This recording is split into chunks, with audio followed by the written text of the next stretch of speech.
Well, good morning, good morning, good morning, good morning. Yes, ma'am, I am here. Man, I love it. You are so simply amazing. Thank you so much, Miss Erica Rose. Um, Forgive me, I don't know what's up with my voice, but man, love it, love it, love it. Thank you, Miss Rose, for for everything that you do, you and your husband do for the big team. Thank you for allowing us to. Thank you for trusting, follow, and believing and executing. I remember, when you first started, I remember the first day we met, man, times have definitely changed, and it's so good to see your growth, not only mentally, spiritually, but as well as financially as well, and how you inspire others. And definitely shout out to my husband. I appreciate you, sir, for, I say it all the time, for allowing me to be, who I am, which is so very important. And that's kind of what I'm going to talk about today. Thank you, my husband, again, for everything that you do, and doing as much as you can to keep me happy.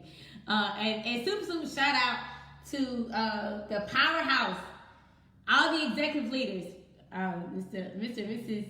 Fernando and Fashonda, Lassiter Lewis, Mr. Donaldo Harris, and again, all the powerhouse leaders. Shout out to our million dollars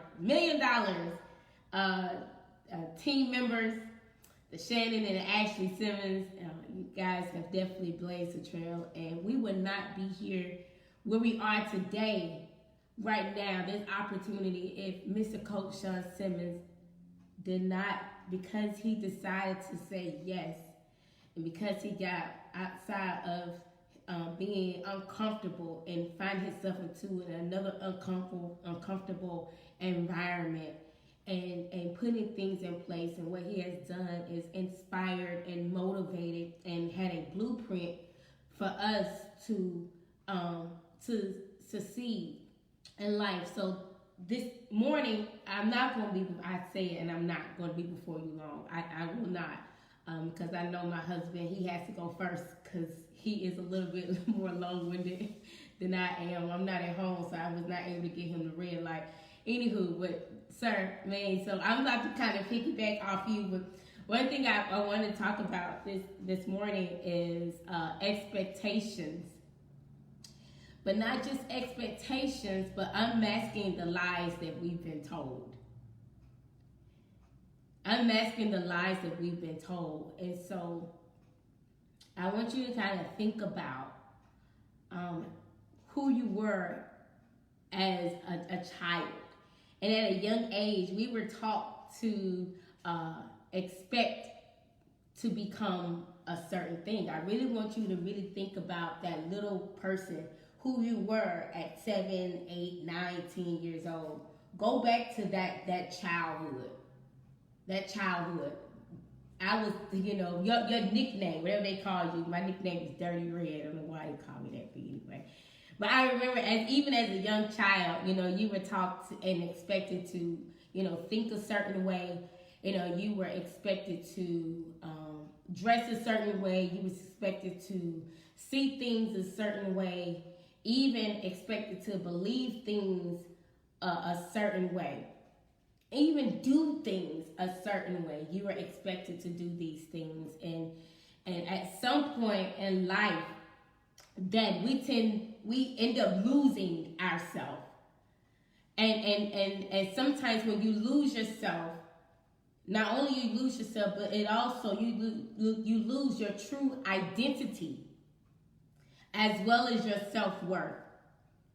You were probably told that if you were a man, you were probably told to be a provider of the house. And even if you were a young child, you were told that, hey, you're going to be the man of the house. You were told to, probably, hey, you're going to, because you're a woman, because you're a girl, then when you get older, you have to take care of home. You have to cook and clean, make sure the husband is good.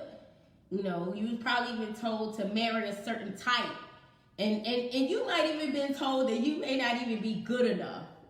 Your parents, the person that birthed you, these people that birthed you, the people that you trusted, they told you these certain things. They told you that, hey, that, you ain't gonna be stuff, you ain't nothing, or you gonna be this and you gonna be that, and everything that might have been told to us, because those are the people we were always surrounded, we trusted them, anything and everything that was said. And as you become older, you realize that some of these things are not your authentic self. And I talk about it all the time, but I try my best to live in my own authenticity. So for me, as a young age, as a child, I was actually told to, do certain things. My parents told me, I was a tomboy at a young age. I was not very pretty. It's still hard for me to cross my legs. I'm not very poised as other, women. They told me, I could hear my parents all the time, and my mom, especially my dad, and said, Sheena, you need to get in the kitchen, because when you get older, you're going to have to cook. Your husband is expected for you to cook and expected, and I know we want our kids to cook and clean, or clean rather, but I was, you were forced to do certain things that really wasn't your own authenticity. And so my parents said, you gotta, you're gonna have to cook, you're gonna have to clean, and you need to start, wearing something else other than t-shirts and shorts, and you can't be, you can't always be one of the guys, you have to, I want you to go to school. We were taught all these things. And again, we these are certain things that we were taught to do, and we did it because those are the people that we trusted. And so, at some point in life, even as a child, you were probably abused as a child, either physically, verbally, maybe even sexually. And again, your parents might have even, forced these type of, I don't want to force these beliefs on you, and you begin to lose yourself, and sometimes those lies is what got you where you are today, which is sometimes in a mess. And so I ask each of you is that, what are you believing? What are believing you right now? What are you believing about yourself? And so I was listening to a speaker this week, and we don't, we talk about belief, and we don't even know what that means. And so belief is an acceptance of a statement, regardless if it's true or false. Belief is an acceptance. Is an acceptance of a statement, regardless if it's true or false. So what are the things that you have started to believe in yourself? What are some of the statements you believe that is true and not what was taught to you at a young age, which has gotten you to where you are today? And so I ask each and every one of you all today that, identify those statements and then replace them with nothing but greatness. In the book that, we're reading is Unf Yourself, and it stated that the thoughts that you have engaged has a huge impact in your life. The thoughts that you have engaged has a huge impact in your life. And you have to ask yourself, why am I still in this situation? Why am I dealing with these certain things? Why do I have these thoughts? But it's not the thoughts that you have gauged that's giving you that has a huge impact in your life. But it's not just in your life, but it sometimes reflects in your work ethic. And sometimes the things that you have dealt with in your life as a child, and even as, in your past, reflects your work ethic. And of course, you can't work nor focus because of the lies and the baggage that you are carrying. So I want you to pretend that you are at the beginning of a race, or you're on and I don't really know football, but you're at the, it's not the end zone, I don't know what it is, but you're at, the yard line, right? And you're having to get to you're at the end, right? And or at the beginning. And you have to get to the 50-yard line. And it doesn't really look that far. You have this goal to get to the other side. Doesn't really look that far, because you can see it. It's right there. It looks clear, right? Because it's clear. And it doesn't look far away. And so you have to get there. And so every step that you're taking, this vision that you have, this goal that you have, the things that you wanted out of life, you start taking these steps and you realize, man, every step is hard. Every single step that I'm taking is hard. And so the reason why it's hard is because of the things that you're carrying every step of the way. What are the stuff are you carrying, and what are the stuff that you picking up, and what are the stuff that you're not dropping off? What are you carrying? Are you carrying the things that had the experience and the things that you dealt with in your childhood? Are you carrying on stress? Are you carrying on hate? Are you carrying on being ridiculed? Are you carrying on the abuse? What are you carrying along with your journey? Understand that we have to learn how to let things go. We're going to have to let the lies that we've been told go. That you're not good enough. That, hey, you're going to be this. That I don't want you to date this person, or I don't want you to marry this person. If you're this person, I'm going to disown you, or I'm going to, because your father wasn't there, you're going to be, all these things that we carry on way, and it gets us to where we are today. And so I want you to know, for everyone on this line, and my husband was talking about new agents, but even just seasoned agent, that Coach Sean Simmons just don't put people on his front line. That you have guardian angels, you have savers, you have leaders that you should be able to trust, that believe in you, that's going to help you get to the finish line. That it is okay to become vulnerable and allowing someone to pick you up and lead you through the way. We have to, again, let things go. See, the reason why you are feeling frustrated, because of somebody hung up the phone, is because, somebody, because you're dealing with rejection. You can't even deal with rejection, so you get frustrated about making a few calls.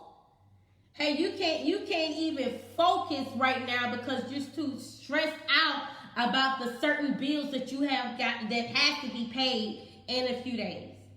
You're carrying on all these things. You're still carrying on that bad relationship that you were in right now, and you're not able to focus for the greater good. So again, what I ask of you guys to release.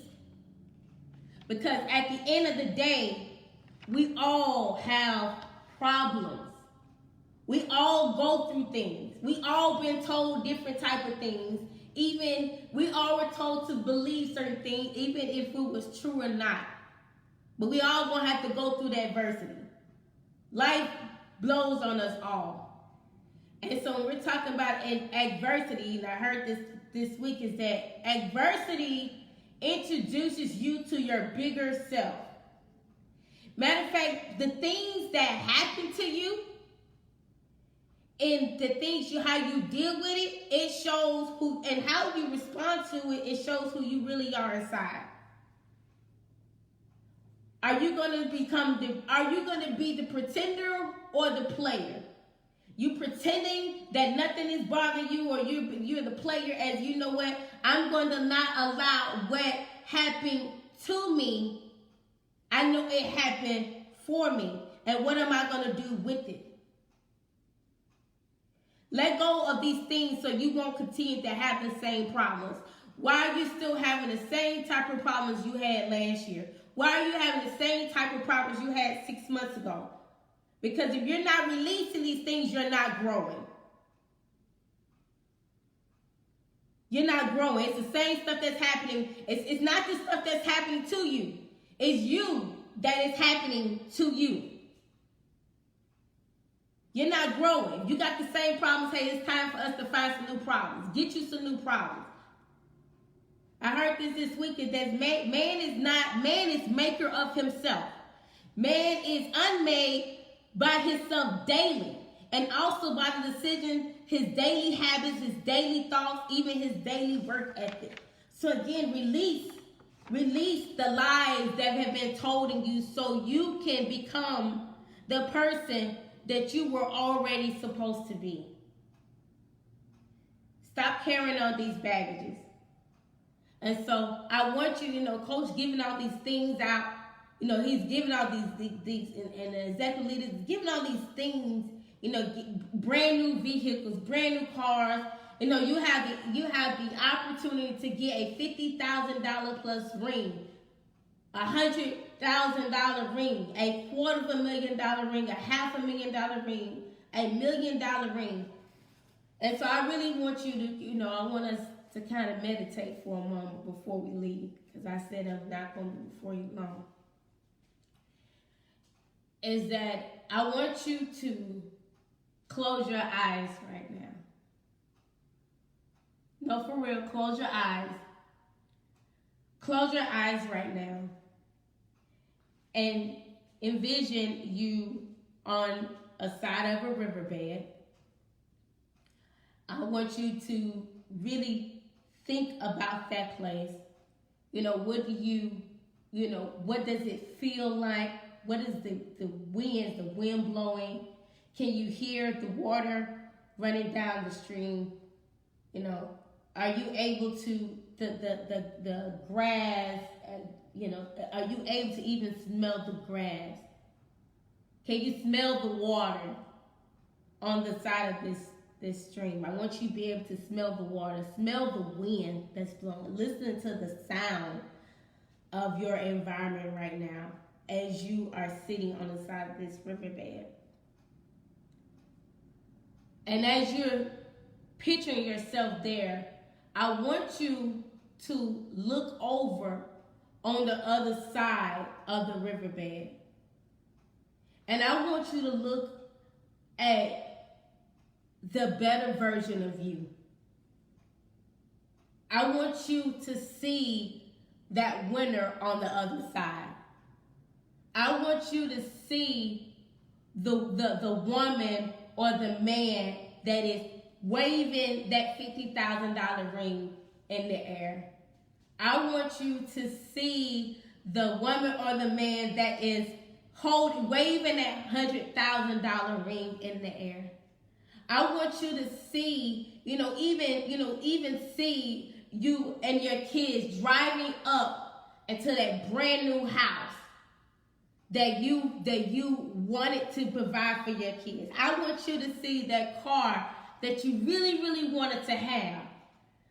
I want you to see you as someone who is happy, someone who's living your own authenticity, and someone who has finally believed in themselves. And then ask yourself, what do I have to do to get over there? What do I have to let go? What are the thoughts that is in my head right now that's keeping me from winning? What is this extra baggage? What are these things I have to let go to finally release myself for me to get to the person I see myself across the other side? And it's not far, but I have to start letting go of the lies that was once told to me. And so we have to affirm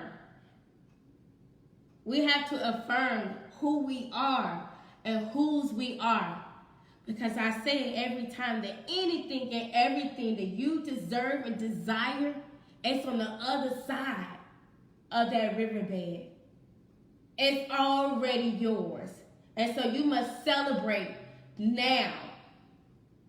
Because you have finally released the things that is keeping you from being who you are. I am determined, dynamic, persistent, ambitious, and faithful, a beautiful, sophisticated professional called to be a loving, renowned motivation. My name is Sheena Michelle Adams. Miss Erica Rose, I said I wasn't going to be long. I definitely appreciate you, ma'am. Thank you so much. I'm going to turn it back over to you.